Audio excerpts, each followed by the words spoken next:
अपने गली में कुत्ता भी शेर होता है এরকম একটা প্রবাদ আছে। অর্থাৎ নিজের গলিতে কুকুরও নিজেকে বাঘ ভাবে।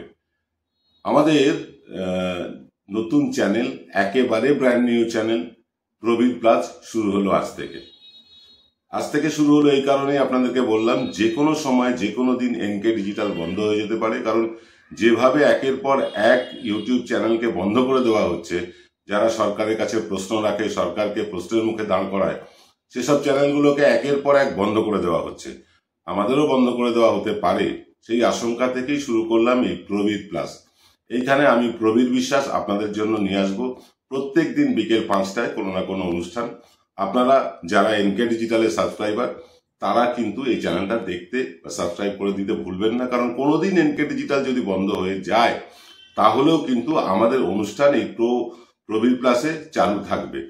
আর প্রবীর প্লাস কিছু বন্ধ করবার আগে আমরা আরো একটা নতুন চ্যানেল চালু করে দেবো, কোনো চিন্তা নেই। প্রবীর বিশ্বাস, প্রসূন গুপ্ত, ডক্টর কৌশিক শীল, অরূপ সেনগুপ্ত এবং সুমন ভট্টাচার্য, আমরা কিন্তু কোনো না কোনো ভাবে প্রতিদিন আপনাদের কাছে আমাদের যে বক্তব্য সেটা পৌঁছে দিতে পারবো বা দেবই।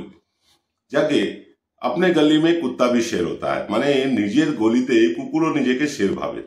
দেখবেন কুকুরদের কাজই এই, নিজের গলিটুকু পার হয়ে গেলে কুকুর লেজ গুটিয়ে পালায়। উড়িষ্যার হয়েছে সেই অবস্থা। উড়িষ্যায় মানে প্রধানত উড়িষ্যা বাংলার একটা সুসম্পর্ক বরাবরই ছিল।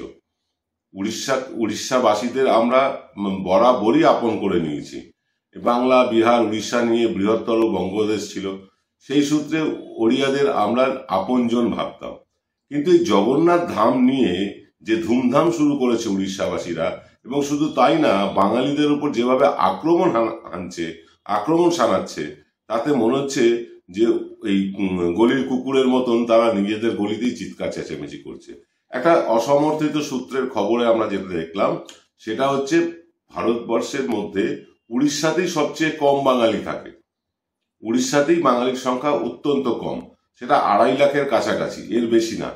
যদিও খবরের যে সত্যতা সেটা আমরা এখনো যাচাই করে উঠতে পারিনি, তবে 2.5 লাখের থেকে 3 লাখ হতে পারে, 4 লাখ হতে পারে, এর বেশি না। অথচ পশ্চিম বাংলায় উড়িয়া থাকে প্রায় 30 লাখের কাছাকাছি। তারা বিভিন্ন জায়গায় বিভিন্ন কাজকর্ম করে তারা দেশে টাকা পাঠায়, এরকম একটা ব্যাপার আছে। তা আমরা বাঙালিরা যদি পাল্টা রুখে দাঁড়াই, উড়িষ্যাবাসীরা যাবে কোথায়?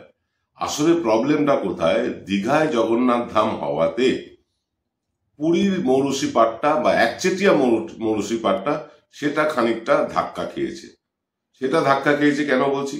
কারণ গত কয়েকদিনে প্রায় 10 লক্ষের ওপর দর্শনার্থী কিন্তু দীঘার জগন্নাথ ধাম দর্শন করেছেন। আর এই 10 লক্ষ লোকের মধ্যে অন্তত 1 লক্ষ লোক তো পুরী যেত জগন্নাথ দেবকে দেখতে, সেটা যাচ্ছেন না। অর্থাৎ পুরীর ব্যবসা মার খাচ্ছে। দীঘায় সমুদ্র আছে, পুরীতেও সমুদ্র আছে, বরং দীঘার সমুদ্রের তট পুরীর সমুদ্র তটের থেকে অনেক বেশি সুন্দর, অনেক বেশি নিরাপদ। এবং শুধু তাই না, দীঘার থেকে পুরীতে মানে খরচও অনেক বেশি। যাওয়া আসার খরচ ছেড়ে দিন, সেখানকার হোটেল, জিনিসপত্রের দাম আকাশ ছোঁয়া। দীঘায় সেটা নেই। ফলে দীঘার ব্যবসা বাণিজ্য বাড়ছে আর পুরীর ব্যবসা বাণিজ্য কমছে। এতেই ক্ষেপে লাল হয়ে গিয়েছে বেশ কিছু লোক। তারা এখন ওই ধাম নিয়ে ধুমধাম করতে শুরু করেছে। পুরীতে জগন্নাথ ধাম একমাত্র ধাম, আর কোথাও নাকি জগন্নাথের ধাম নেই। ধাম শব্দের অর্থ যতটুকুলো খুঁজে দেখলাম, সেটা হচ্ছে কি ঠিকানা। আমরা বলি না নাম ধাম বলুন বা নাম ধাম জানতে চাই, নাম আর ধাম হচ্ছে নাম আর ঠিকানা। তো ধাম অর্থাৎ ঠিকানা। জগন্নাথ দেবের ধাম শুধু পুরীতেই থাকবে, আর কোথাও থাকবে না বিশ্বে, এমন ঠেকা পুরীর লোকেদের কে দিয়েছে বা শুভেন্দু অধিকারীকে কে দিয়েছে? শুভেন্দু অধিকারী এবার একটা নতুন অ্যালিগেশন আনলেন। যেহেতু পুরীর একজন সেবাই তিনি দীঘায় এসে পূজা অর্চনা করে গিয়েছেন, তার নামে চুরির অপবাদ দিলেন। কারণ তিনি পুরী থেকে এসেছেন। কি চুরি না, পুরীতে যে বিগ্রহ তৈরি হয় নিমকাঠ দিয়ে, সেই অতিরিক্ত নিমকাঠ থেকে দীঘার বিগ্রহ তৈরি হয়েছে এবং সেটা নাকি তিনি চুরি করে এনেছেন।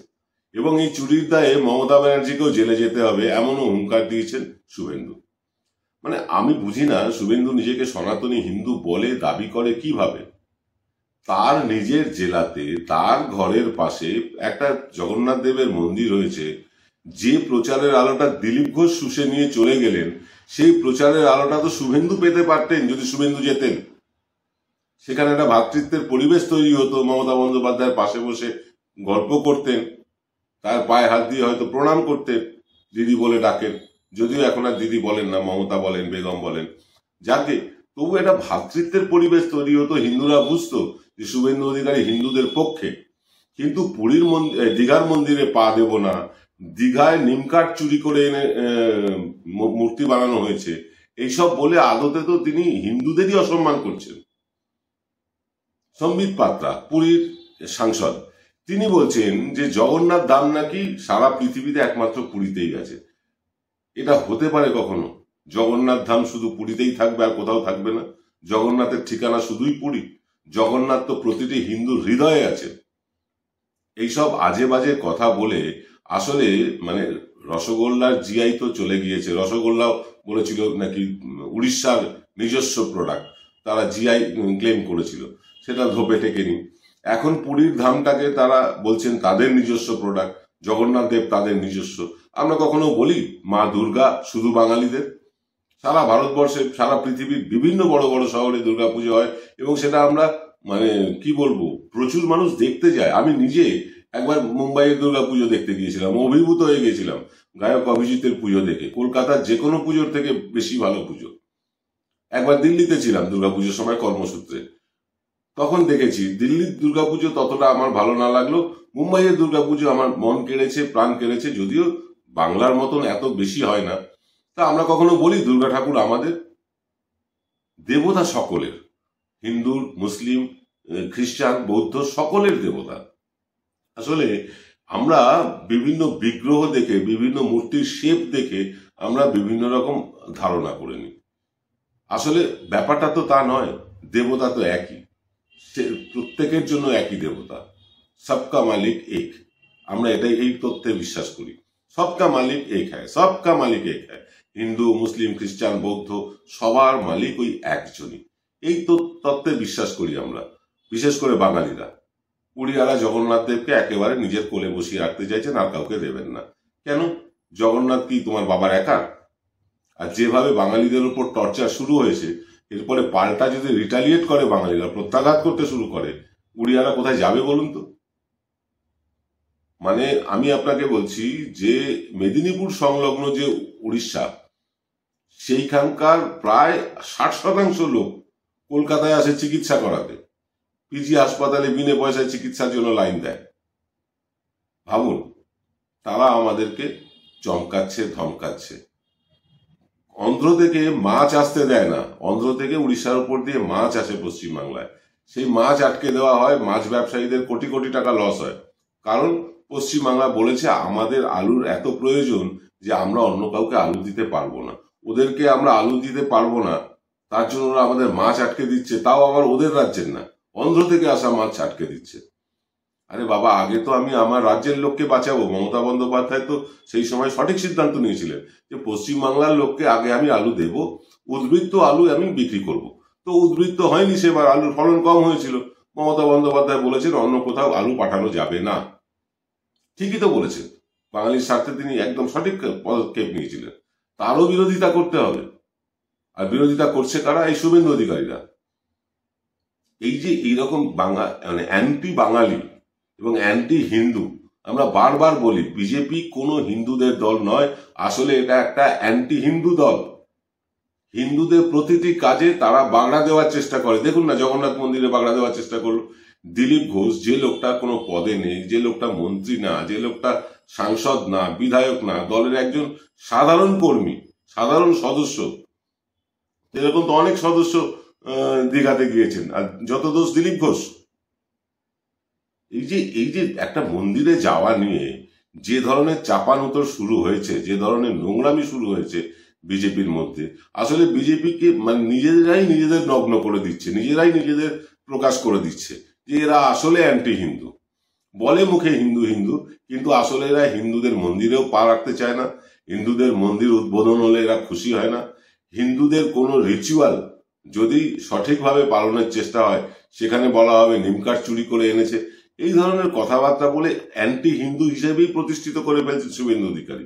এবং আপনাদেরকে বলেছিলাম আমরা যে দিলীপ ঘোষ সম্বন্ধে কোনো কথা বলা যাবে না, এটা বিজেপির নির্দেশ।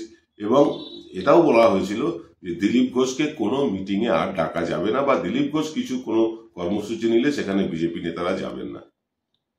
কিন্তু তারপরেও বলছি, নাগপুর লবি কিন্তু দিলীপ ঘোষের উপর সম্পূর্ণ আস্থা রাখছে এবং তারা এটা স্বীকার করে নিচ্ছে যে হিন্দু হয়ে কোনো হিন্দু মন্দিরে যাওয়া কোনো অপরাধ নয়।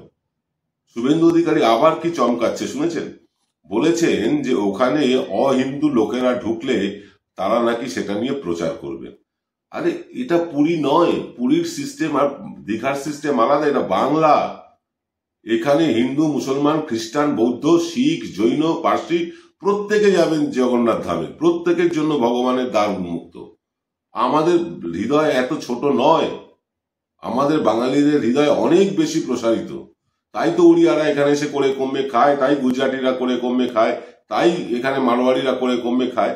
চুপচাপ আমরা তাদের কাউকে বাধা দিই না, আমরা তাদের কাউকে বাধা দিই না, ক্ষেত্র বিশেষে সাপোর্টও করি।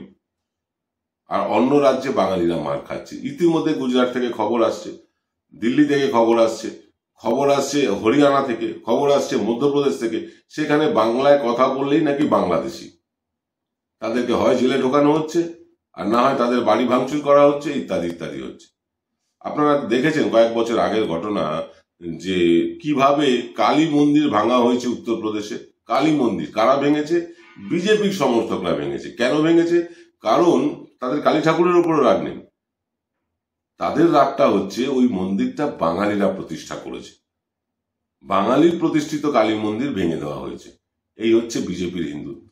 বাঙালির প্রতিষ্ঠিত জগন্নাথ ধাম, সেখানে পা দিতে চান না শুভেন্দু অধিকারীর মতন বিজেপির নেতারা। এই হচ্ছে বিজেপি। আবার দিলীপ ঘোষ যদি পা দেন, তাকে দলের মধ্যে কোণঠাসা করার চেষ্টা হয়। এই হচ্ছে বিজেপি, এই হচ্ছে এদের মেকি সনাতনী। তাই এই ধাম নিয়ে ধুমধাম বেশি দিন চলবে না, টিকবেই না। আদালতে যাবেন, যান, আদালতকে ব্যাখ্যা দেওয়ার মতন 101খানা যুক্তি আছে আমাদের কাছে, আমরা যাব আদালতে। প্রয়োজন হলে আদালতকে বলবো থাম শব্দের মানে আদালত আমাদের বুঝিয়ে বলুক। কোনো পেটেন্ট করা আছে নাকি যে অমুক ধাম? আরে ধাম নামে 100খানা স্টেশন আছে ভারতবর্ষে, কটা ধাম তুলবেন আপনারা?